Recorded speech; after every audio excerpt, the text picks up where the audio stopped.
It's great to have you with us from wherever you're tuning in from. For more information about Elevate Church or to contact us, head to our website elevatechurch.me and take us wherever you go by downloading our Elevate Church AU app. We hope this message inspires and helps you to take your next steps in your journey. Who here likes spicy food? Who are my spicy food people? All right, come on now. Yeah, there we go. All right, good. Have you noticed that some of the burger joints are getting on the spicy food train? KFC been around for a while with their Zinger burger. Has anyone had a Zinger burger? Is it even hot? I've never had one. I don't know. Sounds like a cop-out to me. It's white people hot. All right, that's fine. McDonald's released the McSpicy. Anybody had a McSpicy? Rate that? No one's even. Really? No one's had a McSpicy? Okay. Hungry Jack's got in the game. They released the Angry Whopper. It contains jalapenos. Woo! Angry. Are jalapenos even a chili? No, they're just a midget capsicum that forgot to grow up. We all know that, all right? But now, if you have missed it, there's some of the independents that are starting to get in the game. There's a place in Perth called Betty's Burgers. They've just opened their third location in Carousel. And this week, they introduced the Madman Burger, which the patty is infused with Carolina Reaper chili. Carolina Reaper chili, in case you missed it, is the hottest commercially available chili in the world. Over 200 times hotter than a jalapeno. And, I've got a photo of that here, I think. Let's see if we can get this one here. Back it up. Here's the Madman Burger. Anyone give that a shot? Anyone keen for that one? Anyone? All right, if you are, good on you, Sophia. Tara, yep, good. God bless you. Can rely on you. But you need to know that when you order this, before they serve it, you need, this is a true story, to actually sign a waiver. That should be a clue. The lawyers got involved. Now, down in what used to be called Waterford, Carrawarra, it's now called Village Green, fancy place over that way. There's a new hot chicken place, used to be Mount Hawthorn, moved there, called Drasco's Hot Chicken. Anyone familiar with Drasco's Hot Chicken? No? Drasco's Hot Chicken, you're learning a lot already, right? Drasco's Hot Chicken, they on their menu have a scale of heat rating, and you choose the item, and then you choose the heat rating. So their first one starts, they call it Southern, brackets, not hot at all, close brackets. You have to be too embarrassed to order that one. You go to a hot chicken place and you order the not hot at all. I mean, come on, you should just go to Subway to just hold the jalapenos. Then it goes all the way up to their hottest at Drasco's Hot Chicken. It's called Blame Drasco. In other words, when you're going through what you're going through, blame Drasco. One of my friends went there a few months ago, and he had a late lunch, a 3 p.m., and he ordered a chicken burger, and he ordered, against his better judgment, the Blame Drasco heat level. He said to me, from 11 p.m. that night through to 6 a.m. that morning, he was getting out of bed every hour on the hour for 7 hours. And I'm not going to explain what he was doing, but he was blaming Drasco every hour. Now, last month I was in Tasmania talking to a friend of mine there. We're talking about spicy food and this, that, and the other. He goes, oh, Mark, you're not going to believe this. A few mates of mine, we went to this place, this hot wings place. So I'm moving from burgers to wings. What is this hot wings place? Took a friend of mine, he's not really into spicy, took him there. And they've got an item on the menu called the suicide wings. Now, I think the name's a little bit insensitive. I appreciate that. But it certainly is a clue. So this guy, this is as the story goes, ate one, not one bowl, one suicide wing. Moments later, sweating like dripping sweating. Not beads, I'm talking waterfall. This is as the story goes. Okay. Then he starts crying. Then he stands up and his nose started bleeding. How many of you have ever had something so spicy that it caused you an instant nosebleed? They had to take him to the emergency department of the local hospital. Can you imagine? You sit down and you're filling out the form. Symptoms, sweating, tears, nosebleeds. Okay, cause, chicken wing. And then you have to hand that into the triage nurse, and she's looking like, wait, did you really? You know. This guy needed some rescuing. And here's the word that I'm going to be focusing on today and over the next couple of weeks. I think this word rescue or rescuing is a very, very, very key word to explaining what Jesus has actually done in most of your lives and in my life. One of the reasons he came to earth. Some people just say Jesus was a good teacher, and he was. Some people think of he came to be the morality police. You know, like tell you if you've been naughty or nice. Not really. He talked more about like live at this level. That's what kingdom people live like, and live at this level, and then there's some dumb stuff that's going to happen to you. But actually, he came to earth not to make bad people good. He came to earth to raise dead people to life. People who were dead in their relationship with God. That was you and me, dead as slaves to sin. He came to rescue people who needed rescuing, who couldn't actually rescue ourselves. Rescued from darkness. Now, in the early church centuries, there was a leader, a guy named Augustine, and he made this point that each of us are born with a God-shaped void in our lives. And he said that our hearts are restless until they rest in God. And you've probably noticed, and some of you have probably done this, people try a whole lot of things over the years to try and fill that God-shaped void, only to discover that they don't work to fill the God-shaped void. Some people try accomplishments, and you think, well, that's not necessarily bad. It's not bad, but if you're doing that to fill a God-shaped void, it's never going to fill the God-shaped void. Destructive relationships. Oh, it's better to have bad love than no love at all. No. Addictive behaviors. Here's one in the 21st century, endless entertainment that distracts us from the God-shaped void, numbs us to the God-shaped void. And I'm putting it to you that none of those things can fill the God-shaped void. Only Jesus, who came to fill that God-shaped void, is qualified for the job. So we're going to look at that over the next couple of weeks. Starting today, we're going to jump into John chapter 9. So if you've got your Bible or the Bible app installed, scan this flow code. It'll take you to John chapter 9. I'm going to take us to the New Living Translation. Now, John is one of Jesus' 4 biographers.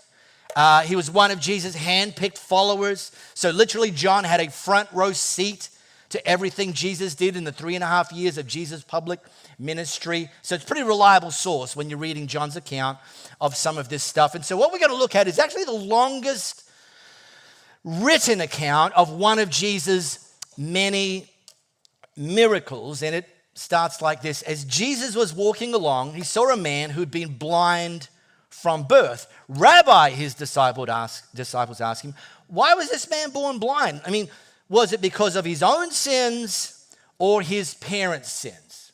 Now, culturally at the time, this is how people thought. They thought if you were sick, if you had something wrong with you, it was because either you or your parents, or maybe sometimes the grandparents got the blame, did something wrong in the past, and that left you with something broken in your world. So literally, this wasn't an out of left field question. Literally, they thought someone's to blame here. They just want to know who. Is it the guy or his parents? We're just curious, Jesus.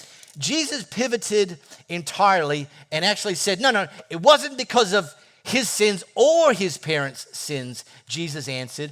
And then Jesus set up, which is bonkers if we only read this part. We're going to read more than this, but if you only read this part and you stopped at the end of this verse, this would be bonkers.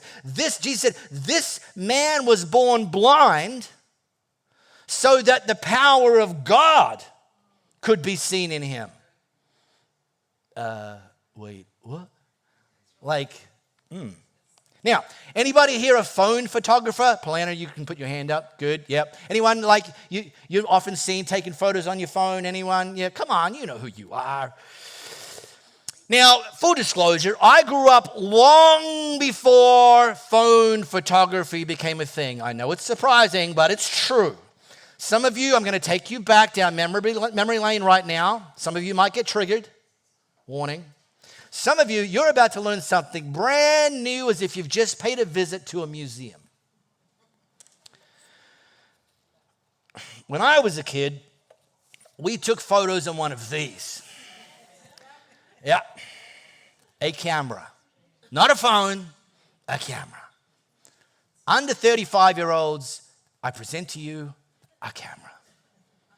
And the camera wouldn't work unless you bought some film, which is very complicated. But it got more complicated because you could buy film in 12 or 24 or 36. All the old people are nodding. Oh, yeah, I remember this. Oh, yeah, yeah. Or 36. And you had to kind of figure out in advance, how many do I need? If it's a family vacation, how long is a family vacation, going to go for? Is there going to be any photography moments? How many kids do I have? Because that's a factor. If you've got one kid or two kids, you need a lot. Because you're like, it's so cute. Of the first kid, because you've never seen, you've never had a kid do that before. Now there's two. Look, they're playing together. Then you have the third kid. You're like, whatever. Seen it all before. So just give me the 12-pack. Then you have to take, when you came back from the photographic moment, you would have to take the film to the chemist. Hand it over. Trust they weren't going to lose it. And in a week's time, you would go back. You would hand over money. This was an expensive hobby, Paulina. Money, because they're holding your photos hostage. If you want your photos, you need to give us money. Then that's it. Very complicated, very expensive. So we didn't grow up with a lot of photos in our house. Every photo used to be money. Now, how things have changed. I read a stat this week that the average person has 2,000 photos on their phone. I know some of you are like, is that all? What? Sorry, Mark, do you mean a week? No. And get this, about a third of them are selfies.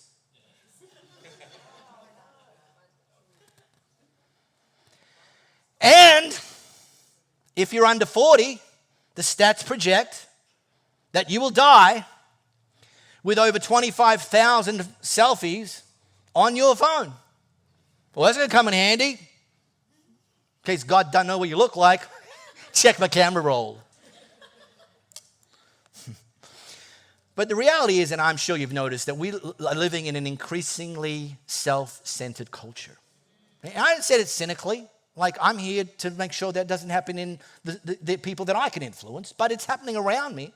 I was at my local Farmer Jack's just last week, just down in Como, local Farmer Jack's. And the local Farmer Jack's, the whole checkout process, the one in Como, I just got to say, it's a bit of a mess. Like, where do you stand? It's a mess. And anyway, so everyone's kind of queuing up, but we don't know who was there first, and we don't know where the line's meant to be. So I do, but less intelligent people don't. And so I'm standing there, and I'm actually next in line, and I see a guy, he looks over his shoulder at me, and he's like, oh. I saw he was there before me, but he wasn't in the line. He was like line adjacent. So he comes waddling over, and he jumps in the line behind me, and I say, no, mate, look, you go in front of me. He's like, are you sure? And I'm like, yeah, I'm sure. And he looked at me like I should, in that moment, be nominated for the Nobel Peace Prize. But his shock, this is the thing, his shock existed because that sort of behavior is less common than it used to be and that it should be because, hey, mate, sucks to be you, dim-witted, brain-dead moron. The line's here, and you didn't know that, so you're going to wait. In fact, go to the back of the... No, just jump in front of me. What, are you sure? If you've been on a plane recently, getting on a plane is like the running of the bulls in Pamplona, Spain. It's like just like doors open, charge. But there's this gravitational pull in our culture where people are increasingly asking the question as their first question, what's in it for me? How's this going to positively impact my feelings, my happiness? Because it's all about me. And I can tell you, having lived that way in my 20s, the fastest way to unhappiness in your life is to make life all about you. It's literally counterintuitive, but it's true. Now, you matter. Just make sure you write that down. But God matters most. God matters first. So here's a little framework that I just wonder, I hope will be helpful. It's like a framework for like, well, where are we in this kind of, how do we position ourselves in life and live out of a framework? So this is what I've been talking about. A lot of people are living out of this self-centered framework. They kind of have an overinflated sense of their self-worth, self-importance. Self-importance, it's a better way to describe it. And kind of conclude that others are here to serve me. Not good. Now, at the extreme, we call these people Karens. Well, hang on. You don't know it yet, but you're getting a little over your skis there, Karen. Because, Karens of the world, in case you missed it, thanks to Gen Z, we no longer call them Karens. Karens, you've been good. We thank you for taking some bullets for us, but you are now relieved of your duties. There is now, Gen Z now use a different name. Does anyone know the name? The new name? Anyone? Some of you aren't going to like this. Yeah, good time to laugh. The new name is Jessica.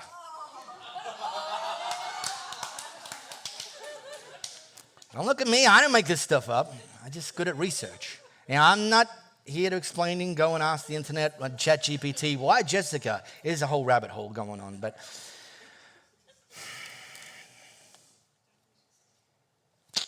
down you, Karen. Jessica. Now, then the other extreme is self-loathing. Like people have an underinflated sense of their worth and importance. And on top of judging themselves, they walk around assuming that others are here to judge me. And it just drives them deeper into a hole. And I want to put it to you that there's a better way, and this was a phrase coined by Tim Keller from a church in New York.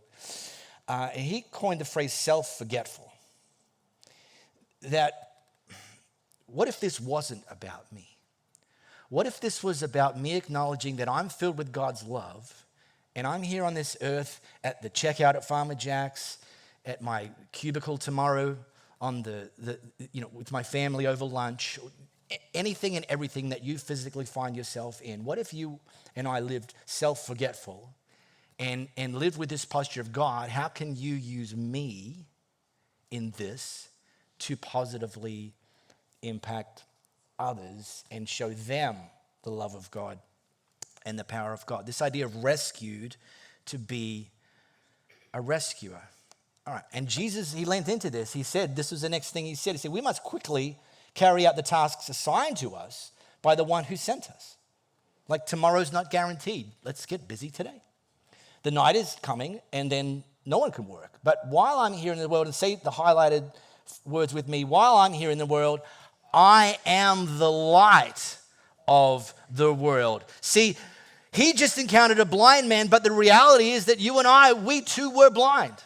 We too were living in darkness, and Jesus, the light of the world, he came to shine the light on who God is and shine the light on who we actually are, and then shine the light on the mission, the works, the things that God's called us to do. Then something a little, it's weird to us happened. Then Jesus spat on the ground, gross, made mud with the saliva, grosser, and then spread the mud over the blind man's eyes. Peak grossness, like grossness. I grew up in the days where your parents carried a little cotton handkerchief everywhere? And if I got a little bit of dust or a little bit of food, my mum would get the handkerchief, wipe her saliva. I can still smell that while I'm sitting here right now. Gross! So Jesus, mud, eyes, boom. And then told the guy, by the way, this guy didn't know who Jesus is. Couldn't see him, didn't know who he was. Probably heard that he was rabbi because his followers called him that. Jesus told him, hey, go wash yourself in the pool of Siloam. Like, yeah, get this spit off me. It means sent. So the man went and washed and came back seeing.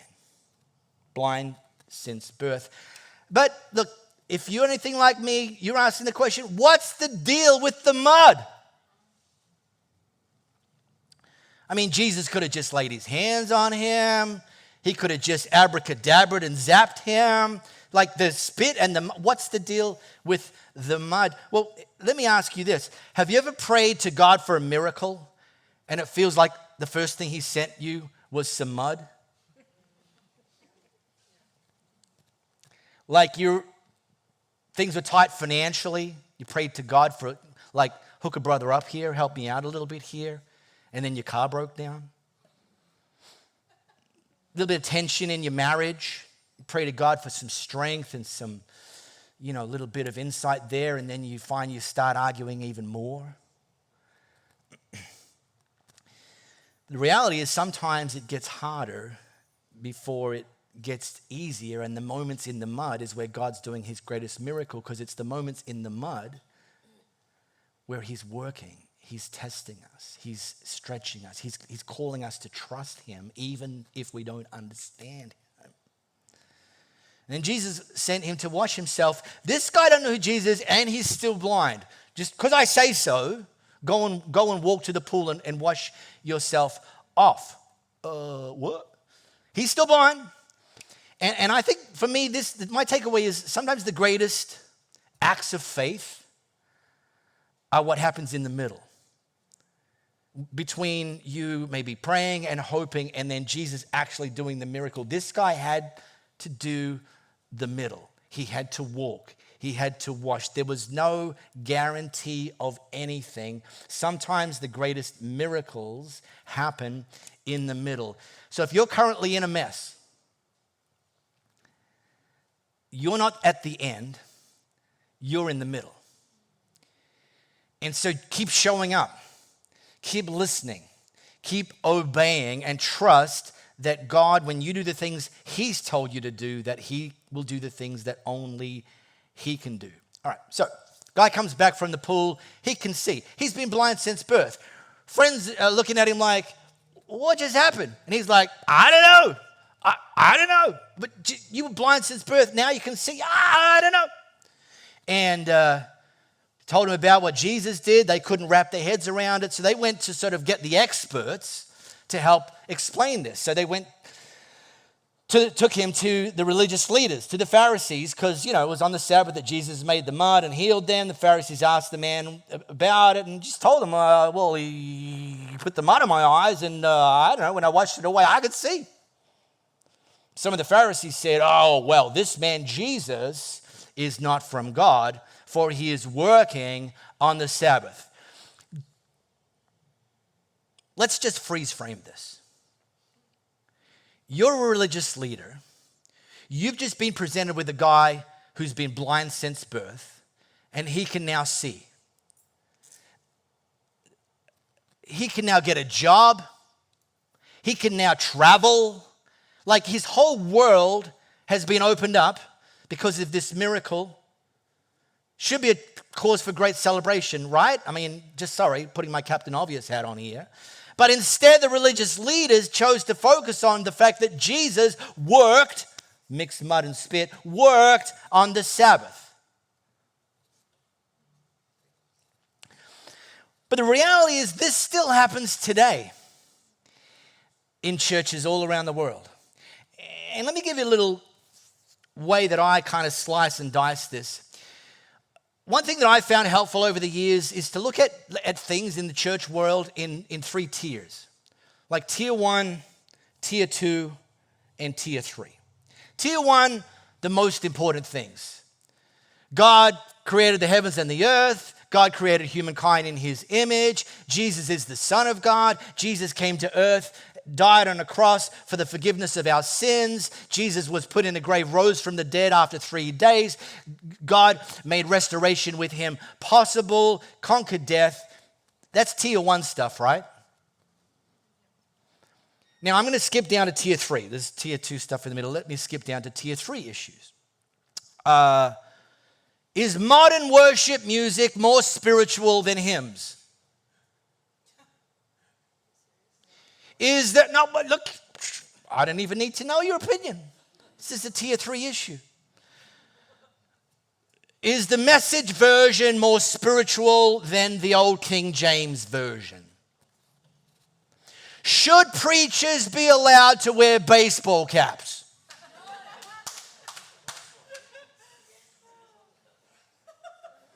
And here's what I've learned over the years. You can be a part of a church that disagrees on some tier 3 issues and still has unity because they agree and focus on tier 1 issues. The time when cracks appear and things get upside down is when people try to make tier 3 issues out to be tier 1 issues. Oh, at this church, you're not welcome if you read from the Message version. I'm just glad you're reading the Bible. And yes, I have had someone try to rip my baseball cap off my head in this building. And I said, that ain't going to happen. It's a tier 3 issue. Next week I might turn up with my head shaved. Who cares? I'm not going to do it, Becky, because I'm coming for you, man. I'm telling you. One day, I'm going to have that hair on this head. I'm coming. I'm in the middle. I need some mud on my head. I don't know. Something's got to change. So the religious leaders, they kept grilling the guy. No, come on, man. Literally, tell us what actually happened. And he's like, I told you. And they're like, all right. We're not even sure this is the guy who was blind. I mean, he started... Send for his parents. We need to do an ID verification here. Is this your son? So they did. Sent for his parents. Parents came in. The Pharisees says, here's your son. They're like, they were as shocked as the Pharisees. They're like, yeah. Junior, can you see us? Oh, yeah. The Pharisees keep going. This guy's stuck with his story. Same question, same answer. I don't know. I was just standing there, blind since birth. Some guy named Jesus came up, spat, mud, pack, wash, seeing.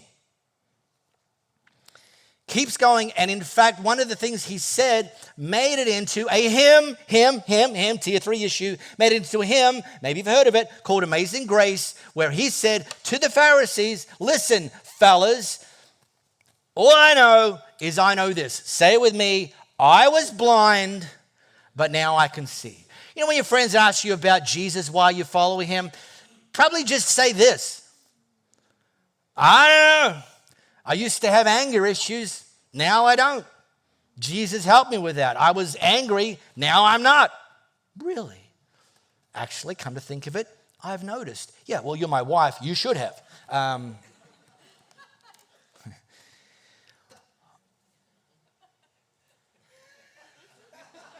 Some of you are looking like, she's not here this morning. This guy, yeah, I don't think that this story is not getting to her. All right. Then the religious leaders kicked the blind guy out of the temple. Literally told him, you are not welcome here. Literally, it was symbolic of saying, you are not welcome, because they didn't believe him. You are not welcome to be a part of the community of God. And then Jesus did Jesus things. So this guy's kicked out. Like, what? When Jesus heard what had happened, he found the man. You know, when you've been kicked, when you've been excluded, when you've been overlooked, when you've been criticized, when you've been underestimated, you know what Jesus does when he hears that? He comes looking for you.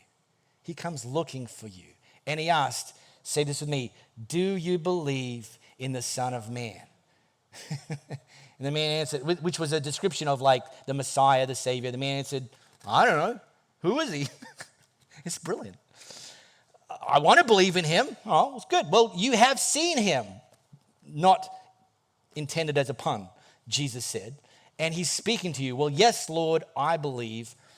And the man worshipped Jesus. I highlighted this question because literally this is the most important question any of us will ever have to answer. And the question isn't, did your grandparents believe in the Son of Man? The question isn't, do your parents believe in the Son of Man? The question is, do you believe that Jesus is who he says he is? And it's just a yes or no question. It's just a yes or no. Now, you can say, I'm not sure yet. So this, I want to. Good. But at some point, we have to make a decision, yes or no. And incidentally, no answer is an answer. The answer is yes, just if you want a leg up. The correct answer is yes. And I encourage you to get to that. And one of my greatest joys leading a church is I get to meet with, I get to lead, I get to look around, and I get to see people who have been rescued from crippling anxiety, rescued from lack of peace, rescued from relational damage, rescued from small thinking, from financial debt, from physical afflictions, from addiction, from lack of purpose. I get to see people that have been rescued, and what's even more exciting, I get to see people and lead people and interact with people who've not just been rescued from stuff, they've also been rescued to stuff. They've stepped into this idea of, I've been rescued to be a rescuer. They're sharing their story. They're using their influence. They're out there just saying, look, I once was blind, but now I see, and I'd love you to meet with the person I met with. His name's Jesus, for whatever it is that you need rescuing from. We really hope you got a lot out of this message. If you live in the Perth area, we'd love for you to join one of our live experiences. For times and directions, as well as information, head to our website, elevatechurch.me. For those of you beyond the Perth area, we'd love for you to connect with our online experience, which premieres every Sunday via YouTube and Facebook Live, and on demand immediately after. And to partner with us to reach more people by giving financially, head to our website, elevatechurch.me, and also download our Elevate Church AU app.